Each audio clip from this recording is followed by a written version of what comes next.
Hey guys, this is Mr. Hayes. This is my son Ethan, Hi. and we will be talking about Roman artifacts. This is my little library museum, the Hayes Library Museum, straight out of Bulverde, Texas. So, what I've done over the years, I've collected artifacts. I have stuff from World War II, World War I, Civil War, Revolutionary War, but I do have a fascination with ancient Rome. So today I'm going to show y'all some artifacts. The first artifact we're going to show is a coin. This coin represents the Emperor Constantine the Great.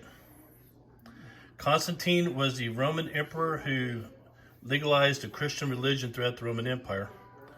So Ethan, turn over to the back. Let's see the back.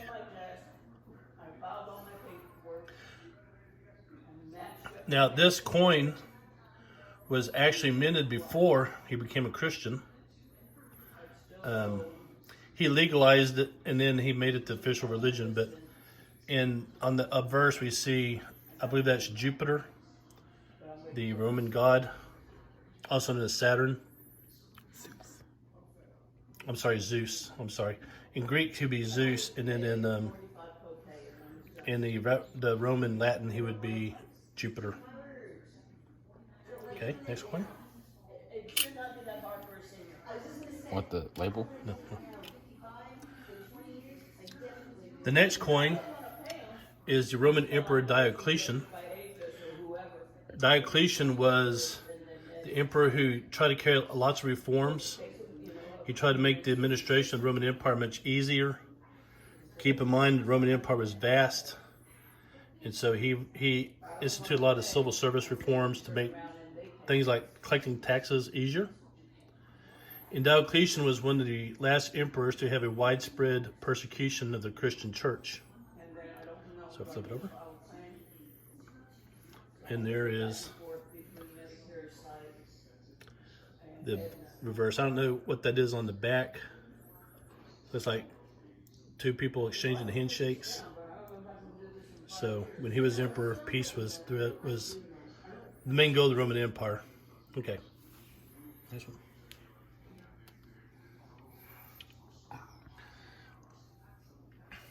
The next coin is Roman Emperor Maximinus. Now, he is one of these Roman emperors who didn't last very long. There was a time in the Roman Empire when they were going through Roman emperors about once every 2-3 years. Many of them died violent deaths, many were assassinated. A few committed suicide, a few died under mysterious circumstances. So let's look at the back. And I don't know what that is on the reverse. Not sure at all. I need to do some more research on these coins. I know who the emperors were, but I don't know what's going on in the back. Except for the one with the Constantine. The next coin, and this is a very tiny one, and Ethan just dropped it. Sorry. Because he's clumsy. So It's okay. small. It's okay, okay. This coin actually isn't necessarily a Roman coin. Well, it is, but it's not. This coin represents, this coin represents a Roman governor, procurator, by the name of Pontius Pilate. Now, Pontius Pilate ruled in what we call Judea, and he is mentioned in the Bible. He is the one who crucified Christ. That's why we celebrate Easter, the death and resurrection of Christ. So this coin is from Pontius Pilate. Let's look on the back. It's kind of it's kind of hard to read, but trust me, this is actually the most valuable coin I have as far as the Roman coins go. Pontius Pilate. He actually washed his hands of Christ's death. So if you want to know more about Pontius Pilate, read Luke's Gospel in the Bible. Run a gospel. Now, this next artifact, this is a, turn around a little bit, let's get a good look at it. This is a Roman shot. You say, Mr. Hayes, what is a Roman shot? Well, One of the weapons that the Roman army had, you had archers which fired bows and arrows. You had javelin throwers. You had swordsmen. But you also had guys who threw slings, slingshot. If you go in the Bible, again, referencing the Bible, David, the shepherd boy who killed Goliath, and he did it by throwing a stone with a sling, hit Goliath in his head, knocked him down.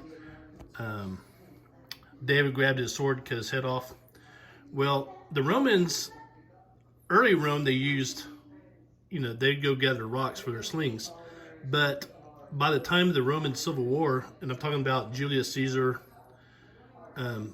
versus Pompey the Great, they were using lead. So this is actually lead and turn around. If you look real close, it's kind of like shaped like an eyeball. It has edges on the ends. Just kind of almost like a football, but it's very heavy. It's like I said, it's made out of lead, and a well-skilled Roman slinger could launch that and pretty much hit you anywhere on your body that you wanted it placed. Very underrated weapon. Even today in the Middle East, the Palestinians will use slings against the Israeli army when they have their so-called peaceful protest. Okay.